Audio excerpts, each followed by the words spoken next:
Semua agama itu semuanya mengajarkan kebaikan. Jadi apa harus kita berbeda dengan itu? Anda merasa benar sebagai Muslim, sedangkan yang lain juga mengajarkan kebaikan. Mungkin pemikirannya saja. Semua agama itu semuanya mengajarkan kebaikan.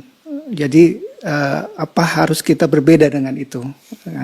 Mungkin kadang-kadang kita diajukan dengan pertanyaan itu.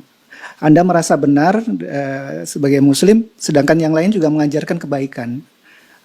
Gimana kita mensikapi? Baik, gini Mas, konsepsi agama itu kan bisa diuji dalam 3 aspek. Ya. Satu aspek ketuhanan, teologinya. Yang kedua aspek ibadah, tata cara dia ibadah. Yang ketiga muamalah, yang mengatur pedoman dalam berinteraksi secara sosial. Yeah. Ya kan? Oke, boleh jadi di aspek yang ketiga, semua menunjuk kepada yang benar. Mengajarkan interaksi yang benar dengan sesama. Yeah. Silahkan Anda cek ya. Pasti semua agama mengatakan harus jujur, nggak boleh mencuri, kan? Nggak boleh berzina dan sebagainya. Jadi kalau ada yang membolehkan berzina, menipu dan sebagainya, dipertanyakan konsepsi keagamaannya. Di aspek yang ketiga ini, secara hukum sosial, semua bisa sepakat. Tapi dikatakan agama harus memenuhi unsur 2 lagi. Konsepsi ibadahnya bagaimana? Di agama pasti ada ibadah, karena ibadah itu konsekuensi dari keadaan seorang hamba yang menuhankan sosok Tuhan. Pembuktian dari sifat menuhankan itu adalah ibadah. Harus menyembah Tuhannya. Bagaimana konsepsinya? Caranya bagaimana dia beribadah? Diatur tidak? Cara dia ibadah seperti apa? Ditunaikan kapan? Bagaimana teknisnya? Apa maknanya? Apa hikmahnya? Apa implementasi ibadah itu bagi kehidupan? Di titik ini pasti akan ada perbedaan. Oke, saya sebagai Muslim, ya dengan saudara-saudari kita sebangsa setanah air dan non-Muslim, konsepsi ibadahnya pasti beda. Ya, saya di Islam. Kenapa saya meyakini Islam misalnya?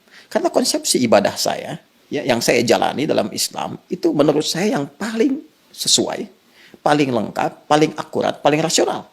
Ya, dari sisi sholatnya misalnya, ibadah pokok itu kan sholat. Waktunya jelas diatur, kapan saya mesti sholat. Panggilannya jelas. Kemudian bagaimana penampilan saya saat akan menunaikan sholat jelas. Apa yang harus saya lakukan sebelum sholat jelas. Sebelum sholat kamu wudhu dulu.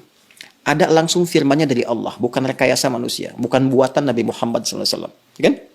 Langsung dari Tuhan. Nih, Quran surah ke-5 ayat yang ke-6. Ini cara wudhunya begini, diatur, diterangkan oleh Rasul. Begini prakteknya. Kemudian sebelum sholat kenakan pakaian yang terbaik. Bahkan sejak ada panggilan dari masjid kita dengar. Quran surah ke-7 ayat 31. Ya bani Adam khudzu zinatakum 'inda kulli masjid.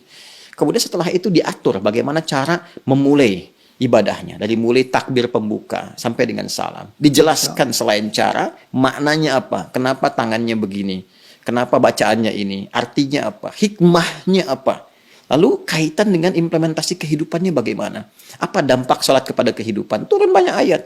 Inna sholata tanha 'anil fahsya'i wal munkar. Quran surah ke-29 ayat ke-45.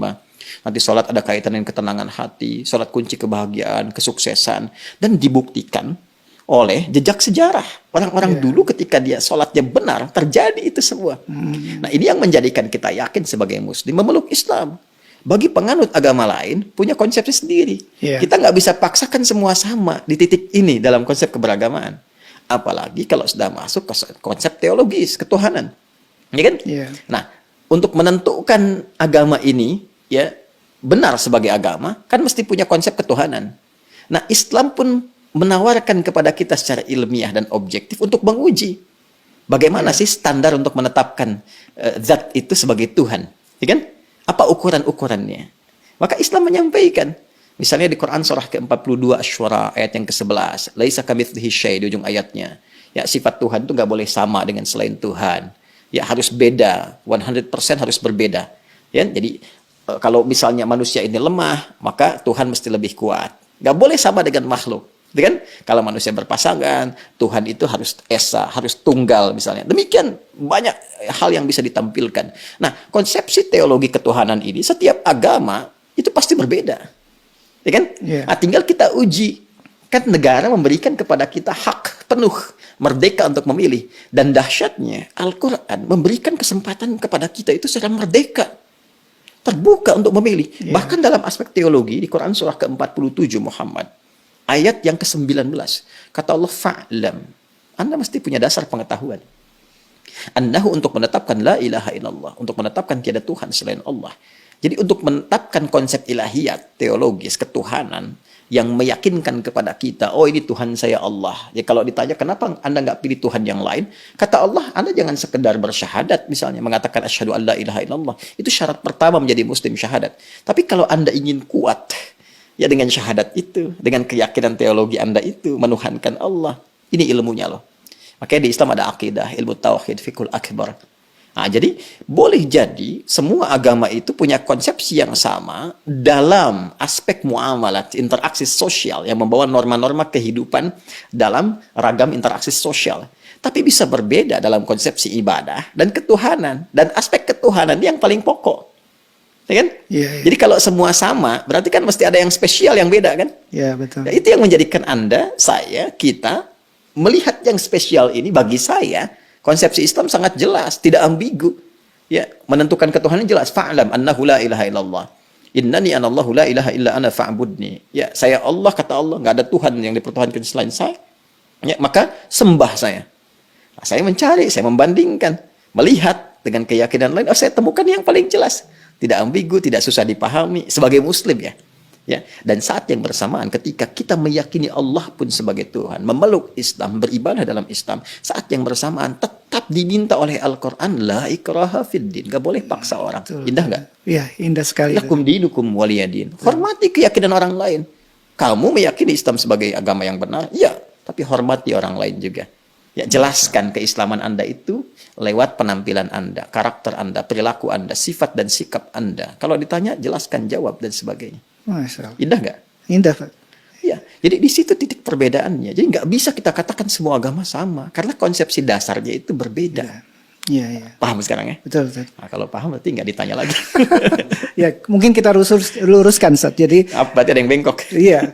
Ya, yang diluruskan pernyataan saya atau ada masalah nih di luar. yang berkembang sampai Anda angkat kaki gitu.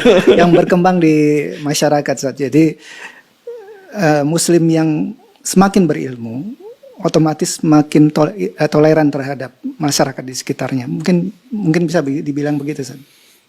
Ya, bisa disimpulkan demikian toleran dalam aspek-aspek yang perlu ditoleransi. Betul, betul, betul. Dan ini ekspresi toleransi itu pun sesuai dengan kebutuhannya. Jadi jangan berlebihan juga. Nggak bisa toleran itu misalnya, ini lebih berkembang lagi, ikut-ikutan beribadah sesuai dengan agama-agama orang lain. Ya, mungkin itu ya. Anda nggak bisa toleransi ikut ke tempat ibadah orang. Justru itu intoleran yang sangat tinggi.